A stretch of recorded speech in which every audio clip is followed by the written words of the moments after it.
할렐루야. 네. 데살로니가는 현재 이제 그리스 지역에 있습니다. 그래서 바울이 2차 전도회 때 복음을 전한 것입니다. 그래서 바울의 이 선교 루틴을 보면 항상 새로운 지역에 가면 일반적으로 이제 회당을 찾아갔습니다. 그래서 회당에서 안식일마다 이제 성경을 가지고 그들에게 그 말씀을 전하고 또 토론하고 이렇게 해서 이제 전도를 했습니다. 그래서 이 데살로니가 이제 갔을 때도 마찬가지로 회당을 찾아가서 이제 바울과 실라가 거기에 있는 사람들과 성경을 가지고 함께 토론하고 이렇게 또 하고, 또 십자가 부활의 복음을 전할 때 많은 사람들이 거기에 동의하고 예수 그리스도를 이제 믿게 됐습니다. 근데 이제 항상 우리가 복음을 전하다 보면은 이렇게 아멘으로 받아들이는 사람이 있는가 하면은 또 그거를 거부하는 또 사람들이 항상 있게 마련이죠. 그래서 이때 특별히 이제 유대교 신자들이 바울을 시기했습니다. 왜냐하면 많은 사람들이 바울의 그 어떤 십자가 부활의 복음을 전하는 것을 믿고 하니까 뭔가 신자를 뺏기는 것 같고, 유대교 신자를. 그래서 이제 바울을 시기하고, 그리고 심지어 이제 불량배들을 이렇게 동원해가지고 소동을 피우고, 또 이제 야손이라는 사람이 이제 그 바울 일행을 영접하고 있었는데 그 집까지 가서 이제 바울 일행을 끄집어내려고 이렇게 찾아갔는데, 마침 이제 그때 이제 바울 일행이 거기 없었기 때문에 이제 베레아로 이제 피신을 하게 됩니다. 그래서 이제 베레아 지역에서도 또 역시 바울이 복음을 전하고, 근데 이제 베레아의 지역에서 이제 복음을 전한다는 것을 듣고 또 이제 데살로니가에 있었던 그 유대인들이, 바울을 시기하던 유대인들이 거기까지 이제 따라와서 이제 행패를 부리니까 이번에는 이제 아테네로 또 이제 바울이 옮기게 됩니다. 그래서 급히 가다 보니까 이제 바울은 이제 혼자 가게 되고 디모데와 실라는 이제 같이 가지 못했습니다. 그래서 나중에 이제 만나게 되는데요. 그래서 이제 아테네에서도 또 바울이 복음을 전했죠. 근데 이제 아테네는 어떤 도시입니까? 철학의 도시잖아요, 그렇죠? 그리고 우상이 많았다 그랬어요. 그래서 이제 바울이 거기서 복음을 전했는데 별로 그렇게 큰 전도의 결실은 맺지는 못했어요. 왜 그럴까 이렇게 생각해 보면 아마 그 철학의 도시다 보니까 자존감이 굉장히 강했던 것 같아요. 어떤 지적인 교만이 좀 많이 있지 않았나 이렇게 생각이 들고요. 또 이제 우상들도 많이 섬기다 보니까 자아가 너무 강하고 자존감이 너무 강하면 그게 이제 하나님의 말씀을 그대로 받아들이기가 참 어렵다라는 그 생각이 들게 됩니다. 그래서 이제 아테네에서 이렇게 다시 이제 바울과 디모데가 오게 되고, 거기에서 바울이 이제 오늘 말씀에 보면은 이제 그 데살로니가로 이제 디모데를 파송하는 장면이 오늘 데살로니가전서 3장에 이렇게 나오고 있습니다. 그리고 디모데가 거기 갔다가 또 다시 이제 돌아와서 고린도에서 또 만나게 되죠. 거기서 이제 선교 보고를 하는 게 이제 오늘 3장 말씀의 내용입니다. 그래서 오늘 말씀은 주로 이제 디모데 데살로니가에 대한 파송과 또 돌아와서 보고의 그 내용입니다. 그래서 오늘 말씀을 통해서 예수님의 지상명령이 선교명령입니다. 그래서 오늘 우리도 바울과 같이, 디모데와 같이, 또 신라와 같이 주님의 선교명령을 잘 감당하기를 결단하는 그러한 시간 되시기를 주님의 이름으로 축복합니다. 아멘. 첫 번째는 전도된 새 신자를 잘 양육해야 됩니다. 우리가 누군가를 믿지 않는 사람을 전도하는 건 굉장히 큰 일이죠. 하나님이 가장 기뻐하시는 일이잖아요. 근데 그냥 방치하면 안 돼요. 새 신자 잘 말씀으로 양육하고 우리가 교육시켜야 될 책임이 있어요. 마치 새 신자는요, 영적인 갓난아기예요. 여러분도 갓난아기 이렇게 아기를 태어났는데 그냥 방치하는 사람이 아무도 없죠. 갓난아기 방치하면은 살 수가 없어요. 갓난아기는 어느 정도 자립할 때까지 부모와 어른들이 그 아기를 잘 돌보고 양육을 해야지 그 어린아이가 건강하게 생명을 유지하고 자랄 수 있죠. 이와 똑같습니다. 새로 전도된 그러한 새신자는요, 영적인 갓난아기이기 때문에 계속해서 말씀으로 양육해야 됩니다. 그래서 사도 바울이 3주 정도밖에 데살로니가에서 전도를 못했거든요. 안식일을 3주 동안 안식일마다 나가서 이렇게 전했는데, 그래도 이제 하나님의 은혜로 많은 사람들이 믿게 되는데, 영적인 갓난아기잖아요. 그리고 이제 그 불량배들 동원한 유태인들 때문에 거기 어쩔 수 없이 거기를 떠나왔으니까 늘 마음속에 그냥 아기를 그냥 뭐 강가에다 두고 온 것처럼 마음이 쓰이고, 그래서 기도하면서 빨리 내가 거기를 다시 가서 그들을 말씀으로 양육하고 또 세워줘야 되는데 그 생각이 늘 있었던 거예요. 그래서 늘 가려고 했지만 우리 지난 2장에 보니까 뭐 사탄이 막았다 이렇게 이제 그런 표현을 쓰고 있어요. 구체적으로 어떤 이유인지는 쓰진 않지만 가려고 계속해서 바울이 시도를 했지만 뭔가 이렇게 장애물이 있고 막혔다라는 것은 이제 분명한 사실입니다. 그러다 보니까 이제 어쩔 수 없이 디모데, 바울의 제자이고 동역자이고 믿음의 아들인 디모데를 대신 보내게 됩니다. 우리 1절에서 4절 말씀 함께 봉독합니다. 시작. 이러므로 우리가 참다 못하여 우리만 아덴에 머물기를 좋게 생각하고 우리 형제 곧 그리스도의 복음을 전하는 하나님의 일꾼인 디모데를 보내노니 이는 너희를 굳건하게 하고 너희 믿음에 대하여 위로함이라. 아무도 이 여러 환난 중에 흔들리지 않게 하려 함이라. 우리가 이것을 위하여 세움받은 줄 너희가 친히 알리라. 우리가 너희와 함께 있을 때 장차 받을 환난을 너희에게 미리 말하였는데 과연 그렇게 된 것을 너희가 아니라. 아멘. 네. 아테네에 이제 머물러 있고 바울과 실라는 아테네에 그대로 있고 디모데만 보내는 게 좋겠다 이렇게 지금 말하고 있잖아요. 아마 이 디모데는 좀 비서, 수행 비서처럼 전면에 나오지 않고 뒤에 있었던 것 같아요.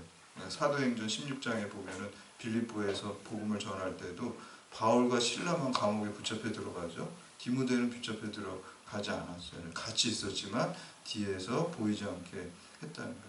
그게 오히려 더 좋은 점이었어요. 보낼 때 얼굴이 너무 알려져 있으면은 지금 데살로니가에서는 바울을 공격하려고 하는 무리들이 있기 때문에 잘 얼굴이 좀 덜 알려진 디모데가 그냥 혼자 가는 게 좋겠다. 그래서 이제 디모데를 그 데살로니가에다가 이제 파송을 하죠. 그래서 거기 가가지고 너희의 믿음을 굳건하고 여러 환난 중에 그들이 흔들리지 않게 하려 함이라 그렇게 말씀하고 있습니다. 이제 얼마 믿은지 안 된 데살로니가 그 교인들이, 새신자들이 아마 거기에 남아있던 바울을 시기했던 유태인들이 유혹을 하거나 다시 이제 유태교로 돌아가나 이런 유혹이 있었겠죠. 혹은 유혹해서 잘 안 되면 어떻게 합니까? 압박을 하고 협박을 하게 되죠. 그게 이제 여러 가지 환난이라고 할 수 있습니다. 그래서 디모데가 가서 그들을 하나님의 십자가의 복음과 또 부활의 복음을 다시 한번 더 새겨줘서 믿음을 깊게 뿌리내리도록 한 것이죠. 우리가 식물도 화분갈이할 때 신경을 잘 써야 되죠. 잘 관리를 해줘야 되죠. 그렇지 않으면 그 식물이 죽게 돼요. 마치 화분갈이 하는 것 같아요. 세상에 살던 사람들이 예수 영접해서 예수님께 뿌리를 깊게 내려야 되는데 초반에 잘 못 내리면은 그게 그 예수 생명으로 성장할 수가 없게 됩니다. 그렇기 때문에 초반에 신경 써가지고 하나님의 말씀으로 계속해서 이제 해주는 것을 볼 수가 있습니다. 그래서 우리가 전도된 새신자를 우리가 먼저 믿은 우리들이 말씀으로 잘 양육해야지만 그 믿음이 예수 그리스도에게 뿌리 내릴 수 있다라는 것입니다. 두 번째는 새신자가 주 안에 굳게 설 때 기쁨과 감사가 넘칩니다. 그래서 우리 건강한 기독교 신앙은 말씀과 기도입니다. 그리고 초신자도 말씀과 기도고요. 오래 신앙생활 한 사람도 늘 말씀과 기도입니다. 말씀은 우리의 영적인 양식이고 기도는 우리의 영적인 호흡입니다. 우리가 먹고 숨 쉬어야지 생명을 유지할 수 있는 것처럼 예수 생명으로 사는 것도 마찬가지로 하나님의 말씀을 잘 우리가 먹어야 돼요. 또 기도를 통해서 영적인 호흡을 해야지 건강하게 영적인 생활을 할 수 있는 것입니다. 그래서 이제 아테네에서 바울의 지시에 따라 데살로니가에 가서 디모데가 말씀을 잘 전해서 그들을 잘 세웠어요. 그래서 보고를 이렇게 하는데 보고의 내용이 참 좋습니다. 왜냐하면은 그들이 믿음과 사랑 안에 굳게 서 있다라고 이제 디모데가 이렇게 보고를 바울한테 하잖아요. 그게 이제 바울에게 너무 하나님께 감사하고 바울에게 가장 큰 기쁨이었습니다. 우리 성도는요, 세상의 육체적인 기쁨을 추구하는 게 아니라 영원한 기쁨을 추구해야 될 줄로 믿습니다. 아멘. 그게 복음 전에서 믿지 않는 사람들이 주님께 돌아오는 거예요. 지난 주일날 보니까 우리 교회 그 교회학교 어린이들을 이회한 집사님이 5명을 전도해 가지고 왔어요. 제가 너무 기뻐요. 그냥 그래서 보니까 차에다 그냥 다 싣고 그냥 다 쫙 데리고 맨날 오시고 수고하고, 그래서 뭐 예전에는 저기 처갓집이나 본가에 이렇게 갔다 오시고 그랬는데 이제는 책임감이 있어가지고 걔네들을 다 데리고 가야 되니까 차량 운행을 하셔야 되니까 이렇게 데리고 가요. 너무 귀하더라고요. 얘네들 여기서 잘 놀고 잘 먹고, 또 우리 또 집사님들 교인들이 얼마나 또 애들을 사랑으로 잘 보살펴 줍니까. 그래서 그 아이들은 참 복 받은 거예요. 저도 너무 기쁘고, 그 아이들도 어렸을 때 이제 교회라는 거 이렇게 알게 됐고, 교회 가면 좋더라 이런 이미지가 있고, 또 예수님 영접하면 평생에 주님이 그 아이들과 동행할 거잖아요. 그러니까 너무너무 좋더라고요. 저도 기분이 너무 좋더라고요. 애들이 그냥 5명 세신자가 오니까 기분이 이렇게 좋은데, 바울도 아마 그랬던 것 같아요. 그렇게 데살로니가 교인들이 믿음 안에서 잘 굳건히 서 있고, 유혹이 있고 환난이 있어도 잘 지키고 있다니 기뻐하고 하나님께 감사했다라고 말씀하고 있습니다. 우리 6절에서 9절까지 말씀 함께 봉독합니다. 시작. 지금은 디모데가 너희에게로부터 와서 너희 믿음과 사랑의 기쁜 소식을 너희에게 전하고, 또 너희가 항상 우리를 잘 생각하여 우리가 너희를 간절히 보고자 함과 같이 너희도 우리를 간절히 보고자 한다니. 이러므로 형제들아, 우리가 모든 궁핍과 환난 가운데서 너희 믿음으로 말미암아 너희에게 위로를 받아노라. 그러므로 너희가 주 안에 걷게 선즉 우리가 이제는 살리라. 우리가 우리 하나님 앞에서 너희로 말미암아 모든 기쁨으로 기뻐하니 너희를 위하여 능히 어떤 감사로 하나님께 보답할까. 아멘.